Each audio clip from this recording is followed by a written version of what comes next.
So this extra notes package is going to look at some of the stuff we've already done, but now that we've done our unit circle, we're going to be able to use that to answer questions easier. So this is going to be a bit of review of some important questions. And question number 1 here is a review question. You're going to get tons of questions where you have to draw a triangle, and you're going to have to draw that triangle in the right spot. So in this question, if I draw my 4 quadrants, I know that theta is not in quadrant 1, but I do know that cos of theta is positive. So I think of my cast rule, and based on my cast rule, if cos of theta is positive, it's got to be in quadrant 1 or quadrant 4. And it tells us it's not in quadrant 1, so we have to have an angle in quadrant 4. And when drawing a triangle, you will always go back to your nearest x-axis to make sure that you have your reference angle as part of your triangle. Once you've drawn that triangle, if you know that cos is 3 over 8, and from grade 10, cos is the adjacent side over the hypotenuse, you can label your adjacent side as 3 and your hypotenuse as 8. And then you can do some mental math and solve to this side. So see if you can do that mental math in your head. A squared plus b squared equals c squared. The other side has to be the square root of. Do it in your head. See if you can figure it out. I'll write it up in a bit. Oh, yeah, you If you get 55, okay, you're going to get really good at a squared plus b squared equals c squared. And now that you have your triangle all labeled, it's really easy to find sine of theta. Because sine is the opposite over hypotenuse. That'll be the square root of 55 over 8. And because it's in quadrant 4, cast rule says that sine has to be negative. Same thing, tan. Tan is opposite over adjacent. And because it's in quadrant 4, tan is negative.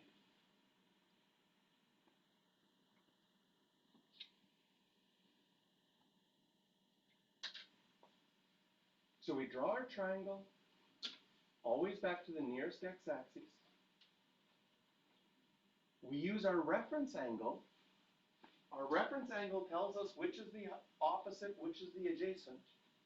Right? The hypotenuse doesn't matter which angle, that's always the longest side. And then also using a cast rule to find out where things are positive and negative.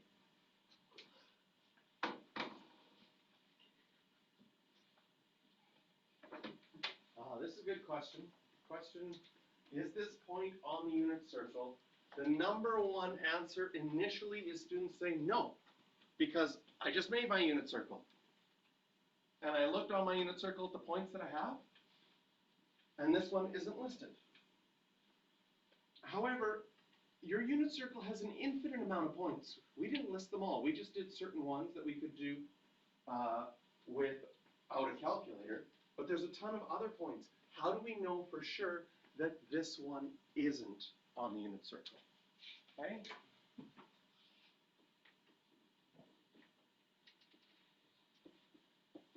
You can use either the equation of the unit circle, which is x squared plus y squared equals 1. Of course, this is related to the big idea that sine squared theta plus cos squared theta is always equal to 1. So you can use either of these ideas. If you use the x squared plus y squared equals 1, we could check, is x squared plus y squared equal to 1? That's our big question. So we start with x, which is root 3 over 3 squared, and y, which was root 6 over 3 and squared, and figure out what this is equal to. Well, root 3 squared is 3, 3 squared is 9. Root 6 squared is 6, 3 squared is 9. We get 9 over 9, which is equal to 1. And since it's equal to 1, we can say, yes, it is on the unit circle. If we got any other number, then that point wouldn't be on the unit circle.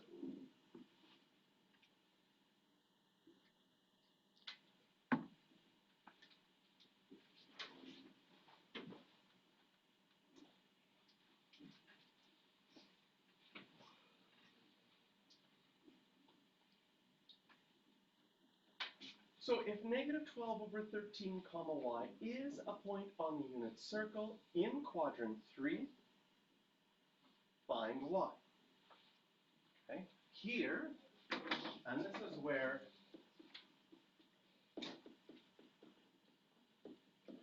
points on the unit circle, our big idea was that if you have a point on the unit circle, then that point is cos theta comma sine theta. So using the big idea, we would know that cos of theta is equal to negative 12 over 13. Knowing that, we can use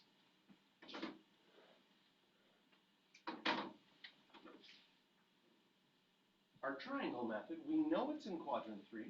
I can make a triangle back to my nearest x-axis with my reference angle, and using my big idea, I can label that the adjacent side is 12, the hypotenuse is 13.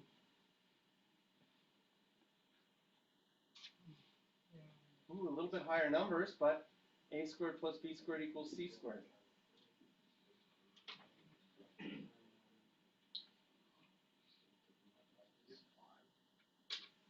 It's going to be the square root of 25, which is just 5. Oh, what a beautiful triangle. Do you know the 3, 4, 5 triangle for right angles where they're all nice numbers? This is another one. 5, 12, and 13. Where all the numbers, obviously I didn't draw to scale, but all the numbers are nice whole numbers. So now based on this, we want to find y. Y is going to be sine of theta. Here we go, sine is opposite over hypotenuse. And then according to our cast rule, can you see this needs to be negative? Because it's in quadrant 3. All right, I've done nothing wrong. I stop, I mark myself, and then I take off a half a mark. What didn't I do nicely in this question?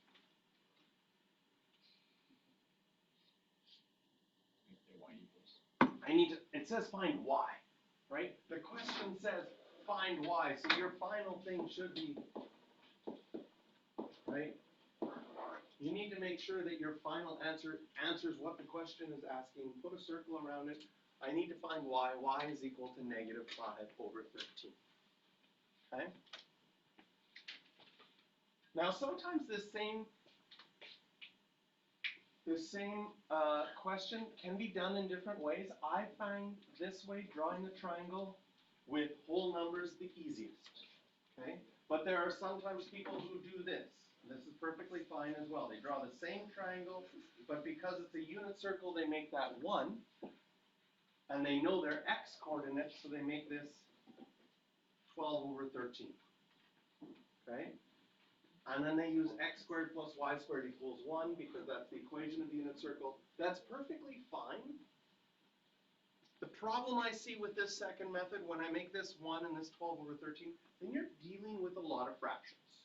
I love fractions, but I have to acknowledge that it's easier to do math without fractions, less tedious than it is to do with fractions. So when I labeled my triangle with cos by making adjacent over hypotenuse 12 over 13, I get the exact same answer, but I don't have to work with any of the fractions. But you could have done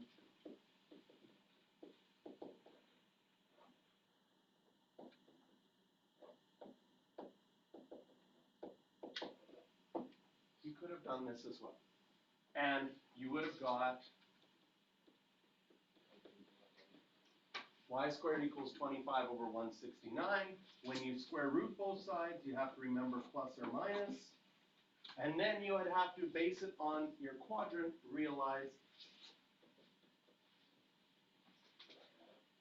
that y is only the negative one. That is a perfectly fine way to answer this. I find drawing the triangle using the actual lengths from sine and cos makes your math a little bit easier to work. Okay, it's just because it's so much fun. Okay, there's your 3, 4, 5 triangle. I just introduced you to the 5, 12, 13 triangle. I'm going to show you one more. The 7, 24, 25 triangle. And then I'm going to get you to try to figure out what the next nice one is going to be that follows this pattern. So there's the 3, 4, 5, the 5, 12, 13, the 7, the 24, the 25. Can you tell me one side that you think is going to be on the next one? 9. Perfect. That's the pattern. Next one's going to have a 9. Now how am I going to find the other two sides? And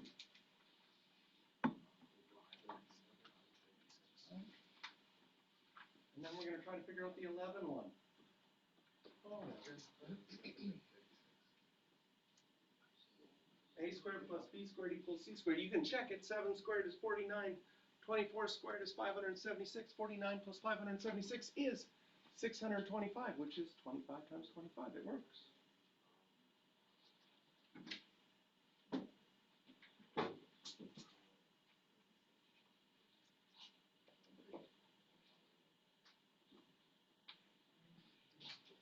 Other patterns you notice, even though you don't get an answer necessarily. Any other patterns you're noticing? Yes. Yes, one more. Yeah, it's like one more than this side, right? 4 than 5, 12 than 13, 24 than 25. So if you find one of these, you probably can guess the other one. Would it be 35 35 and 34? and 34. If we try 35 and 34, and this is a good technique, come up with an answer that you think works, and you try it, and see if the a squared plus b squared equals c squared works. In this case, 34 and 35 does.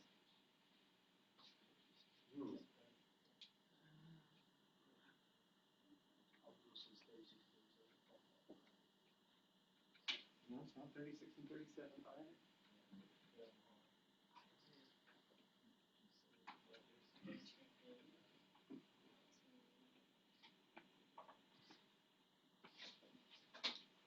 What do you think? 41 and 40. 41 and 40. If you try 41 and 40, it works. Oh my goodness.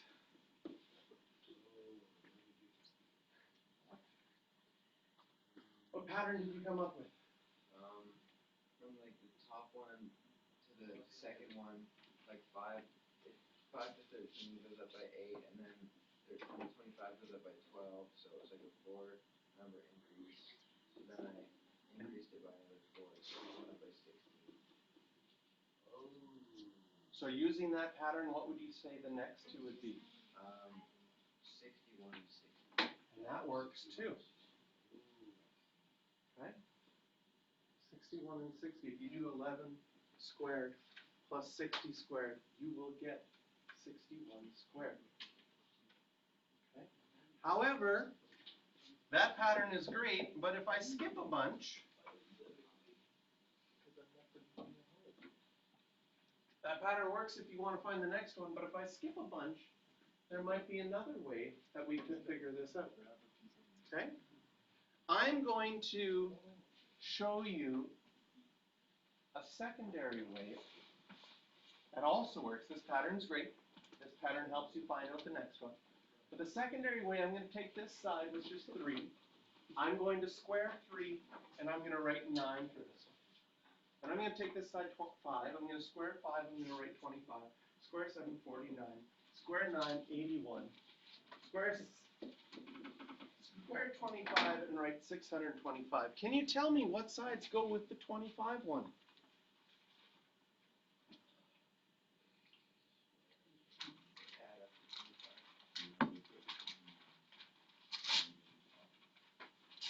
What did I do? 313? 312. And if you check that on your calculator, 25 squared plus 312 squared is 313 squared. What did you do? I halved it and put the whatever would be a little bit bigger. A little bit bigger. On the top, on the And, hypotenuse. and why did you half it to begin with? What did you notice? Because all the other ones were. The other two sides always add up to that side square. 24 and 25 make 49. 40 and 41 make 81. And so there's another, mathematics is so beautiful. I just had to show you those patterns. These three are going to come up a lot in grade 12.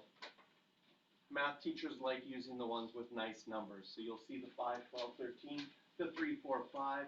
You might even get to see, like this is only one group of Pythagorean triplets that works out nicely. There's a whole other groups. There's like this one with 8, 15, and 17. Doesn't follow the pattern that we have here, but it's another one that works. Terribly fascinating. Okay. So, one of the things that we have to get good at is finding where an angle is, what quadrant it's in, whether degrees or in radians, because then you can use your CAS rule, and it will also help you find reference angles. Now, if you have a calculator, then finding which angle it's in is really easy. For example, 4,300 degrees. If I had my calculator, I could divide it by 360 degrees and get a decimal. And does this decimal make sense that 4,300 degrees is 11 full times around, and then almost a complete time around further? And because the 0.94 is over 3/4, it would have to be in quadrant 4. So I can use a calculator and just look at the decimal. If it was 0.37, you would know it's in quadrant 2, because it's less than half, but more than a quarter. So taking your decimals, right, this would be a quarter of the way, this is halfway around, this is 3/4 of the way around. By having this decimal somewhere in between 0.75 and 1, I know that it ends up over here. Now, if you don't have your calculator, then you're going to have to figure out what quadrant it's in. And I think the easiest way to figure out what quadrant it's in is to find coterminal angles. So a review of coterminal angles. We can find out if an angle ends at the same place by adding or subtracting 360 degrees as many times as we want. So if I'm trying to find out where 4,300, I would probably start by subtracting 360 degrees 10 times. Because I would know then that 4,300 degrees is coterminal with 700 degrees. Then I could subtract 360 again and get, is that right? 300. There we go. I get 340 degrees. And once I get, so I could say that 4,300 degrees is coterminal, and this would be a way to do it without our calculator. Once you get 340 degrees, are you pretty comfortable saying that's in quadrant 4? All right, so if we can find out what it's coterminal with, then we can find out where that angle is.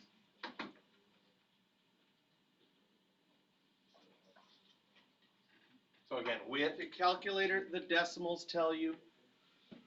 Without your calculator, you're going to have to find an angle that's coterminal with it and then use that to help you. So we found out that it was 340 degrees. Now radians are actually quite a bit easier to find coterminal angles and also to find out which quadrant it's in without a calculator. And we're going to be doing a lot of these without a calculator. okay? First of all, if you have an angle of negative 23 pi over 6, this fraction doesn't reduce. The reference angle is super easy. Reference angles for radians become super easy. Negative 23 pi over 6 is part of the pi over 6 family. We just have to figure out what quadrant it's in. And our strategy is using mixed fractions. If you can change negative 23 pi over 6 to a mixed fraction, it becomes negative 3 and 5/6.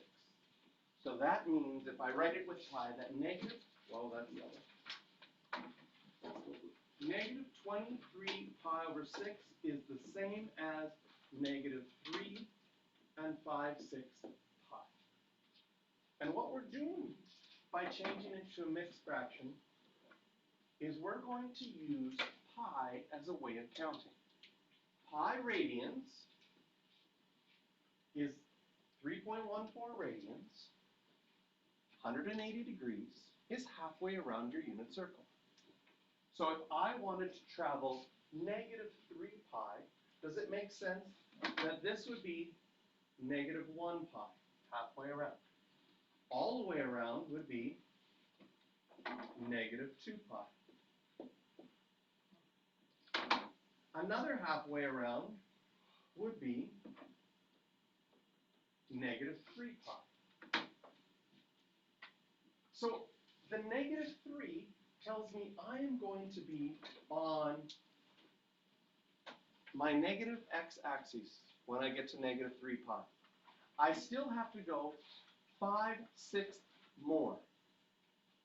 So if I want to go negative 3 and 5/6, can you see that 5/6 is more than a half? So I'm going to need to go more than a half.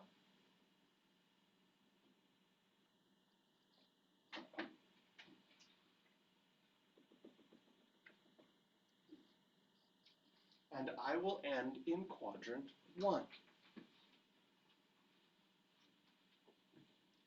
The whole number, when you change it to a mixed fraction, the whole number is going to tell you which axis you're on. And then the fraction part is going to tell you, okay, you're going to keep going. Do you go more than a half or less than a half? And what we're going to do right now is we are going to practice some of these.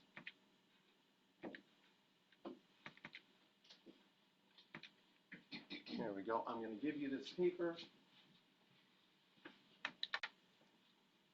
So assignment 1, we want to find the first positive coterminal angle.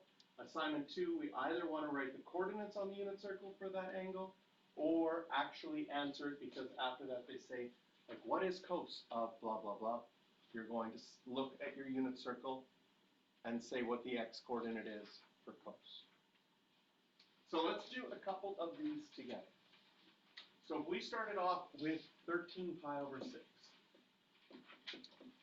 As a mixed fraction, this is 2 and 1/6 pi. The 2 tells you on your unit circle that you have gone all the way around to 2 pi. And then if you go 1/6 more, you're going to be in quadrant 1. So we can say this is coterminal. What's your pi over 6 family member in quadrant 1? Pi over 6. So assignment 1 just wants you to write what's coterminal with the angle. So 13 pi over 6 is coterminal with pi over 6. And then assignment 2, if you want to do them simultaneously, well, what are the coordinates at pi over 6? They're root 3 over 2, comma, 1/2. You have a big number. like 101 pi over 4. This is 25 and 1/4 pi. Because it's an odd number on your unit circle, you would know that you're here when you get to 25. And you're traveling in the positive direction, so you're still going this way around. 1/4 is less than half. We're going to be in quadrant 3. What is your pi over 4? Remember in quadrant 3? In quadrant 3, and this is where that strategy of remembering that in quadrant 3, your numerator is 1 bigger, you'd have 5 pi over 4.